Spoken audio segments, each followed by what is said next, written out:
को powered by Vimal. Vimal बोलो जुबा केसरी. शिवसेनेचा आज 58वा वर्धापन दिन आहे आणि याच वर्धापन दिनाबद्दल बोलण्यासाठी आपल्यासोबत शिवसेनेचे उपनेते आणि आमदार सचिन भाऊ अय्यर आहेत. आपण त्यांच्याशी बातचीत करणार आहोत. भाऊ, आज 58वा वर्धापन दिन आहे. अनेक चढ उतार जे आहेत त्या या शिवसेनेने पाहिलेले आहेत. सत्ता आली, आता सत्ता नाहीये, आता वेगळ्या स्वरूपामध्ये शिवसेना पुढे जाते. कशा पद्धतीने पाहताय, काय आपली भावना याच्या वर्धापन दिनानिमित्त? संघर्ष करणारा पक्ष आणि संघटना आणि कार्यकर्त्यांचा संच ठेवणारा एक पक्ष म्हणून घेऊन एक फार मोठी लौकिक या पक्षाला मिळाली. आणि गेल्या इतिहास मला सांगता येणार नाही, परंतु एक गोष्टीचा मला निश्चितपणे अभिमान आहे की ज्यावेळी शिवसेनेचा आणि पक्षाचा इतिहास लिहिला जाईल ते गेल्या 2-2.5 वर्षामध्ये नाट्यक्रम झाले. आणि त्यातून जी पक्ष फोडण्याची भूमिका घेत असताना सर्वजण प्रामाणिक रीतीने पक्षप्रमुख आदरणीय उद्धवजींच्या नेतृत्वाखाली या राज्यभरामध्ये हा पक्ष जिवंत ठेवण्याचं काम केलं. किंबहुना हे पक्ष निवळ महाराष्ट्रापुरता मर्यादित न राहता देशाच्या कुठच्याही कान्याकोपऱ्यामध्ये जर तुम्ही गेलात तर उद्धव बाळासाहेब ठाकरे यांची शिवसेना ही जी वळगणा आणि हा जो आत्मविश्वास पक्ष म्हणून घेऊन प्रत्येक समाजामध्ये प्रत्येक भागामध्ये जे मिळालेलं आहे हे जे आम्ही साक्षीदार राहिलेलो या गोष्टीचा आम्हाला अभिमान आहे. आणि आज जरी राज्यापुरता आम्ही जरी मर्यादित असलो परंतु मी एक संकल्प आपण या वर्धापन दिनाच्या निमित्ताने आपण घ्यायला पाहिजे आणि आम्ही शिवसैनिक म्हणून घेण्याचं काम आम्ही करतोय की आमचे नेते आता हे राष्ट्रीय स्तरावरती कसं जातील आणि राष्ट्रीय स्तरावरती पण देखील खऱ्या अर्थाने हिंदुत्व जे त्यांचं हिंदुत्व आहे हे लोकांसमोर घेऊन ठेवत असताना लोकांना एकत्रित करून सर्व जाती धर्माच्या लोकांना एकत्रित करून या राज्याचा आणि देशाचा विकास कसा करता येईल हा संकल्प मला असं वाटतं आजच्या दिवशी आम्ही या निमित्ताने करायला पाहिजे. एकीकडे षण्मुगानंद हॉलमध्ये आपला वर्धापन दिन साजरा होतोय, परंतु दुसरीकडे तुमच्याच मतदारसंघामध्ये NSCI डोममध्ये शिंदेच्या शिवसेनेचा वर्धापन दिन साजरा होतोय. आम्हीच बाळासाहेबांचे खरे वारसदार असे बॅनर पूर्ण मुंबईमध्ये आणि विशेषतः जास्त करून वरळीमध्ये लागलेले आहेत. त्यावरती तुमची काय प्रतिक्रिया? इव्हेंट त्यांचा आजचा नवीन नाहीये. इव्हेंट कंपनी चांगली असल्यामुळे त्यांची इव्हेंट चं स्वरूप बाहेर जरी दिसत असेल तरी देखील आत बसणारे लोक कुठचे विभागातले आहेत, कुठचे लोक आहेत हे आहेत. अर्थात एक गोष्ट नक्की आहे की खरी शिवसेना काय हे लोकांनीच कौल देण्याचं काम या निमित्ताने केलेलं आहे. भारतीय जनता पार्टीचा समजा जर त्यांना पाठिंबा नसता तर काय परिस्थिती असती हे मी सांगायची वेगळी गरज नाही आहे.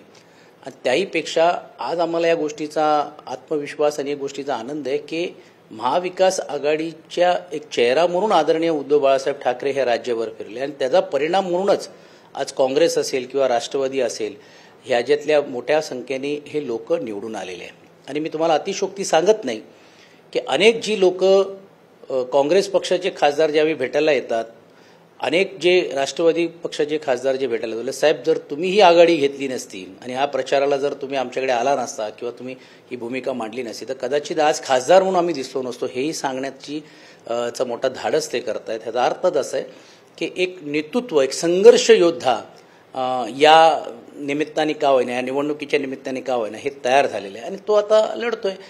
काही ना इव्हेंट करायचं तर करू द्या. आगामी विधानसभेमध्ये ते स्पष्ट लोक परत एकदा कौल देतीलच. पण असं म्हटलं जातंय की लोकसभेमध्ये स्ट्राईक रेट जो आहे तो ठाकरेंपेक्षा शिंदेच्या शिवसेनेचा चांगला आहे, कारण 15 जागा लढत असताना 7 जागांवरती विजय मिळवलाय आणि 21 जागा लढत असताना फक्त 9 जागांवरती विजय मिळवलाय. त्याच्यामुळे असं म्हटलं जातंय की आम्हालाच जनतेनं कौल दिलाय. कसं आहे की स्ट्राईक रेट BJP पेक्षा पण त्यांचा चांगला झालेला आहे. हे का ते सांगत नाही? कारण BJPची पण मदत त्यांना प्रत्येक भागामध्ये मिळालेली आहे. अनेक मतदारसंघामध्ये, म्हणजे मी 2 मतदारसंघ कल्याण ठाणा ह्याच्याबद्दल मी बोलणार नाही कारण ते त्यांना नक्कीच कौल मिळालेले आहे. परंतु एक गोष्ट आपण नकारता येणार नाही की ठाण्यामध्ये पण भारतीय जनता पार्टीचे आमदार किती होते तुम्ही बघा.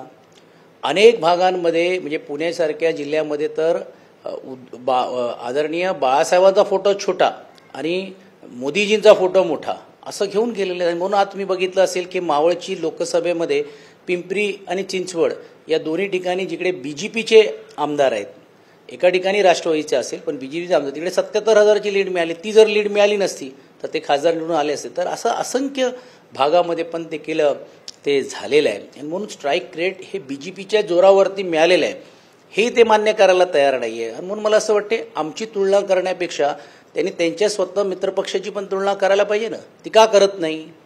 आणि मग आज ही जी चर्चा होते भारतीय जनता पार्टीमध्ये की बाबा मग आम्हाला काय मिळालं, 105 आमदार असताना पण राज्याचं मुख्यमंत्री पद पण नाही, एवढे खासदार आमचे असताना पण देखील एवढ्या लढल्यानंतर पण आमचे कमी झाले, मात्र इतरांचे वाढले.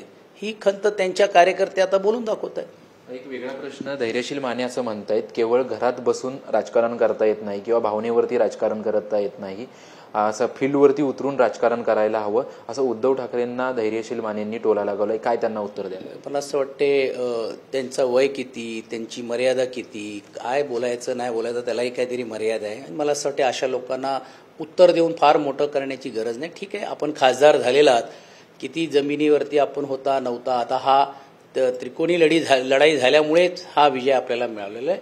आगामी विधानसभेमध्ये आपण मैदानात उतरून त्यांच्याबद्दल बोलू.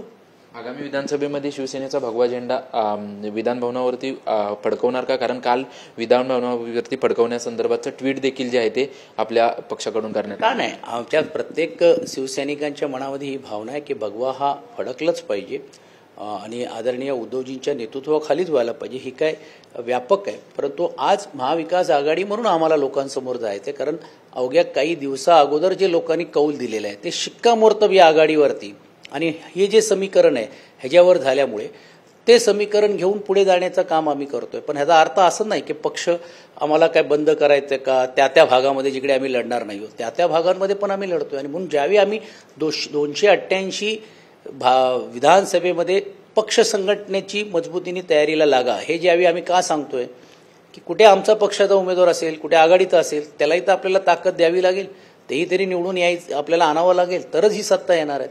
आणि म्हणून आत्मविश्वास आणि अतिविश्वास ह्यामध्ये फरक आहे. आत्मविश्वास ठेवून पक्ष संघटना वाढवणे हे महत्वाचं आहे, ते काम आम्ही करतोय. काय वर्धापन दिना दिवशी संकल्प काय असेल? 2024ला विधानसभेच्या देखील निवडणुका आहेत, महाविकास आघाडीमधून लढणार आहात. विधानसभा झाली तर महानगरपालिका अत्यंत महत्वाची ठाकरे गटासाठी महानगरपालिका असते.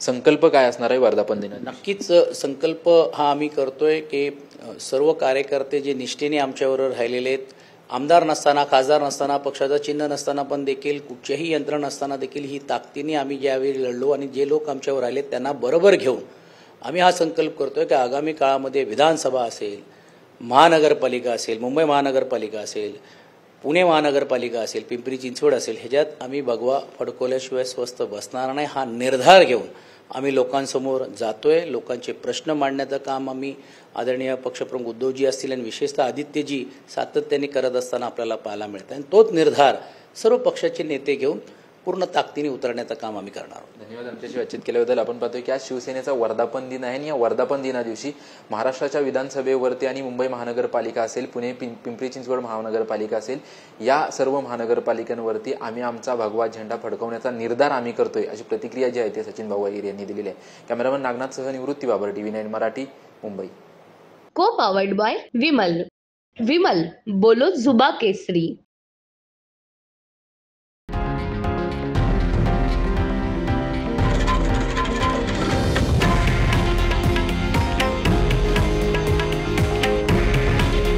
हे आहे देशातील नंबर 1 न्यूज नेटवर्क आणि आपण पाहत आहात TV9 मराठी.